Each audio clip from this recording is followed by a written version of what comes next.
primeiramente você deve estar se perguntando quem eu sou e por que é que você deveria me dar alguma atenção ou ouvir o que eu tenho para te dizer. Então, eu vou começar a responder essa pergunta agora, né? Eu sou o Rafael Marchioli, como eu já falei, e eu sou um dos fundadores da Italinanza. E para te contar o que é Italinanza e para que você consiga entender mais ou menos como eu cheguei onde eu cheguei na Italinanza, eu preciso contar um pouco da minha história, né? Então, primeiramente, no mundo da cidadania, um dia eu já fui exatamente ou como você é ou como você já foi há pouco tempo atrás. Eu não fazia ideia nenhuma, nem mesmo que eu tinha direito à cidadania, e muito menos por onde começar o que fazer. E eu comecei a pesquisar a respeito da cidadania. O Brasil sempre teve algumas dificuldades, né? E eu estava vivendo uma crise pessoal minha, além das crises pelas quais o próprio país passava. E eu comecei a pesquisar sobre alternativas para morar fora. Nesse período eu acabei descobrindo que eu, como descendente de italianos, teria a possibilidade de adquirir a cidadania italiana, e aí eu mergulhei de cabeça. Comecei a pesquisar, era só o que eu fazia, dia e noite pesquisando sobre cidadania italiana, e resolvi, eu vou conseguir minha cidadania por conta própria. Então eu pesquisei por mais ou menos 2 meses, eu li absolutamente tudo que eu podia encontrar na internet. Eu posso não ter dito para você ainda, mas eu trabalhava nessa época como gerente de projetos de TI. Eu tenho um background de programação, desenvolvimento para internet e tudo mais. Então, quando eu falo que eu li tudo aquilo que eu consegui encontrar, não foi um ou outro artigo, mas foi muita coisa mesmo. Eu fiz um estudo muito, muito longo, né?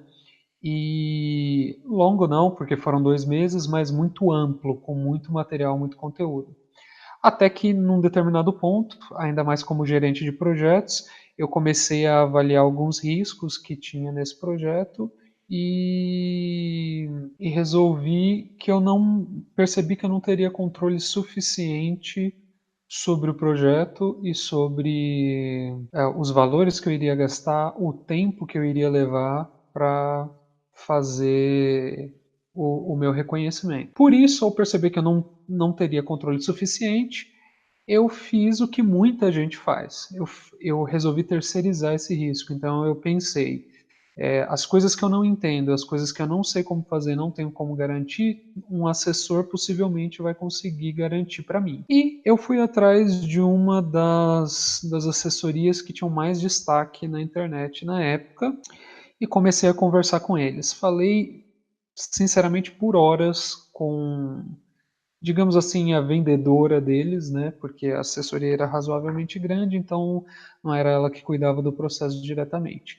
E eu resolvi contratá-los. Fiz o contrato, paguei à vista, fiz tudo que eu pude, coloquei na mão deles. Eu já tinha achado os documentos, já sabia onde estavam todos os documentos, já sabia onde estava o documento do antenato. Isso porque eu já tinha feito muitas outras pesquisas e eu também entrei em contato com uma prima minha que já tinha feito algumas outras pesquisas, então ela já tinha algumas ideias da onde não achar, e isso acabou facilitando para que eu achasse todos os documentos que eu precisava. Com isso eu pensei, agora eu jogo toda essa informação nas mãos do assessor e ele vai conseguir tocar o meu processo muito facilmente. Acontece que eu estava um pouco enganado, eu não tive um bom atendimento, e quando eu digo que não tive um bom atendimento, o que começou a acontecer foi que cada vez que eu entrava em contato com a assessoria, e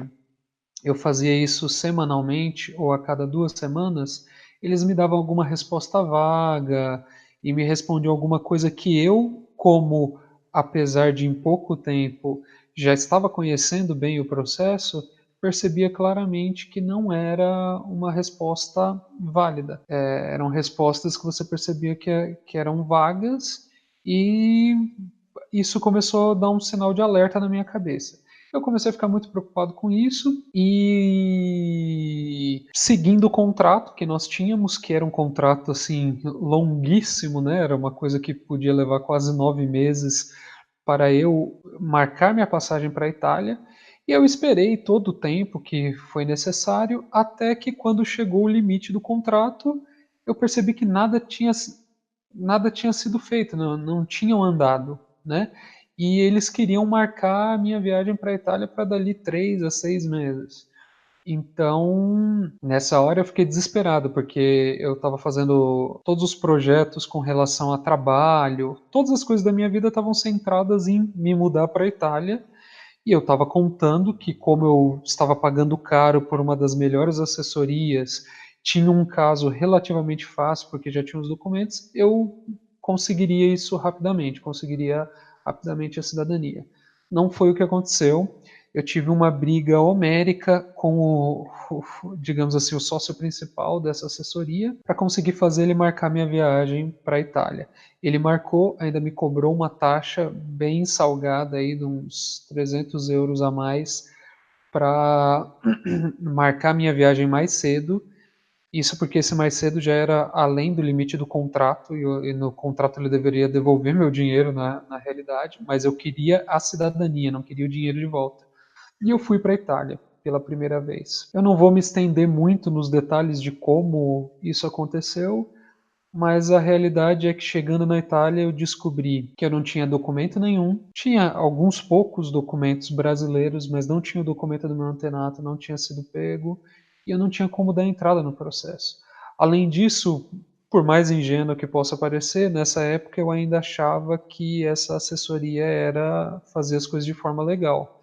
E quando eu fui levado até o Vigile, e ele nem olhou para minha cara para assinar a papelada lá, minha e de mais um monte de gente, eu percebi que na verdade aquilo ali não tinha como estar sendo feito de forma correta. E eu voltei da Itália com mãos abanando. Me enrolaram mais uns 6 meses falando que não, tá andando, não sei o que, não sei o que lá, até que eu cheguei à conclusão e descobri que o processo não tinha andado em nada. Eu comecei a cobrar uma resolução por parte dessa assessoria, que levou meses e meses e não faziam nada. Foi aí que eu resolvi tomar o processo em minhas mãos e fazer por conta própria. A partir desse momento, eu peguei todo aquele conhecimento que eu tinha, comecei a compilar. Havia uma outra pessoa que tinha ido fazer o processo comigo na Itália essa primeira vez, que estava mais ou menos na mesma situação, e eu falei, eu vou fazer o nosso, e eu comecei a trabalhar no meu processo e no processo dessa pessoa. O que acontece é que, do momento que eu comecei a trabalhar no meu processo até o momento que eu estava com a minha cidadania italiana reconhecida, lev- foram menos que 60 dias, 50 e alguns poucos dias, tá? É, E aí que eu percebi que o meu maior erro foi terceirizar a possibilidade de conquistar esse sonho. Me saiu muito mais caro, eu tive muitos mais problemas e demorei muito mais para ter minha cidadania reconhecida. Mas no final das contas eu tive sucesso, e aí com esse sucesso eu comecei a ajudar algumas outras pessoas que eu conheci na Itália, que tentaram fazer o processo com essa assessoria e foram passados para trás. E depois, voltando para o Brasil, enquanto eu estava esperando o Aires ser processado pelo consulado, eu descobri que outros amigos estavam fazendo o processo no consulado e iam ser chamados, e eu comecei a ajudá-los. E no final das contas, uma coisa levou a outra, eu acabei por fundar a Italinasa, né? Então, essa é mais ou menos o resumo da minha história.